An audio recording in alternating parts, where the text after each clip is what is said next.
Esse é o TN3270, um pequeno aplicativo que utilizamos para acessar o nosso servidor. Dentro dele eu preciso fazer a conexão com o servidor. Para isso basta passar o IP e a porta específica configurada no servidor. Se eu estiver acessando externamente, tenho que colocar aqui o IP externo classe C, né? Vou conectar, conexão feita, mensagem de abertura. Aqui eu tenho condições de acessar três ferramentas, né? O TSO, o SIX ou o Rosco. No nosso caso, vamos acessar o TSO passando o nome do usuário. Ok, usuário encontrado, validar com a senha, enter com a senha. Nessa hora ele faz o carregamento e me manda uma mensagem de boas-vindas. Vou acessar o ISPF e dentro do ISPF eu tenho uma sequência de menus, né? Cada um desses menus com uma determinada condição. Por exemplo, na opção More eu tenho aqui produtos como HackF, número 3, para configurar acessos, direitos, né, e segurança dos OS. Eu tenho também o DB2 para administrar o banco do DB2. Ok? Aqui no DB2 Defaults, por exemplo, eu posso configurar carregamentos e performance de DB2. E voltei para o menu principal.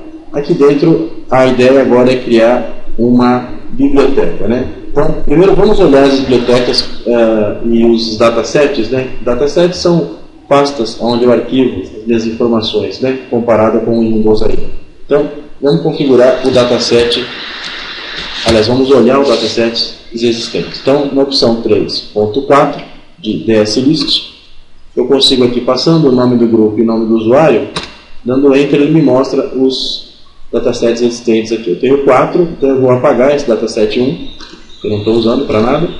Vou aqui na opção 2, do mesmo menu 3, né? Então, menu 3 Utilities. Vou na opção 2 aqui de dataset e vou remover esse dataset 1 aqui. Vou dar um D, né, de Delete Entire Dataset. Ele pede confirmação, mensagem dataset deletado. Ok.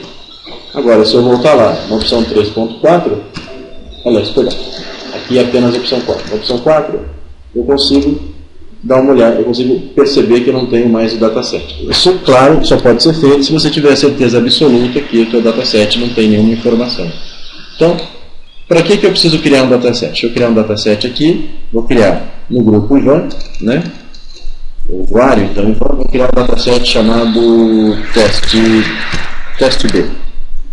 Vou passar a opção A aqui. Ele pede as confirmações, né, de tamanho, de formato, de blocagem, de tipo, né?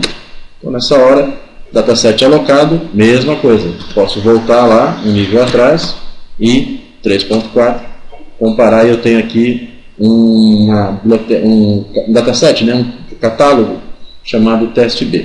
Eu vou editar esse catálogo, como não tem nada, ele vai dar erro aqui, ó, não existe nenhum membro, então eu vou criar um membro aqui chamado teste. Nessa hora, ele me abre, né, confirmação, ele me abre uma janelinha onde eu poderia, por exemplo, editar o meu programa em COBOL. Tá? Então, vamos voltar. Esse dataset, mais um nível. Esse dataset não nos interessa, então vou apagar, confirmando aqui teste B. Ok, dataset apagado. Agora, vamos dar uma olhadinha no editor numa das bibliotecas nossas lá, chamada COBLib. Dentro das bibliotecas eu tenho meus programas. Aqui eu tenho 3 exemplos de programa. Eu vou abrir esse COB-IV02. Pronto, esse é um programa COBOL simples que faz o accept de 2 números da tabela SYSIN, né, da interna, e compara, perguntando se um é maior que o outro. Se um é maior que o 2, mostra 2, né? N1 é maior que N2. Ao contrário, N2 é maior que N1. Tá, ok? Esse é um programa em COBOL. Então, a partir daqui, eu poderia desenvolver um programa mais complexo, né, acessando dados e tal.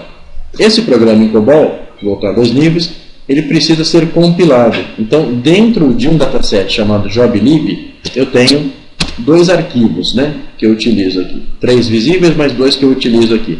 Um é o que compila um programa em COBOL. Então, vamos dar uma olhadinha aqui. Repara, essa é uma estrutura básica de um compilador, né, COBOL. Aqui eu estou passando aquele nome de programa que a gente viu, tá? e fazendo a compilação dele para a linguagem que o ZOS entende. Então esse é um exemplo de JCL básico.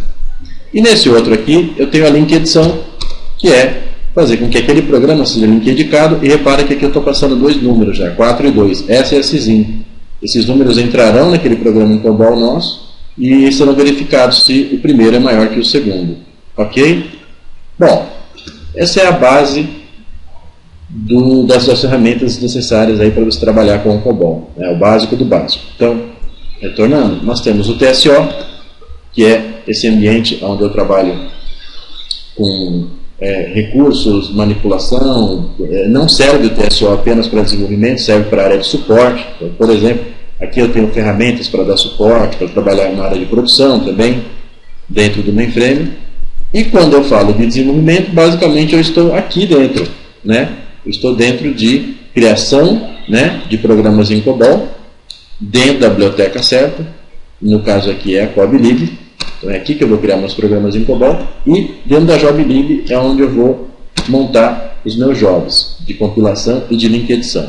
Ok? Para sair desse ambiente aqui, eu posso vir nessa tela de comando e dar um igual a X e usar a opção 2 para ele sair, né, deletando aí lixos ou coisas presas que eu tenha deixado.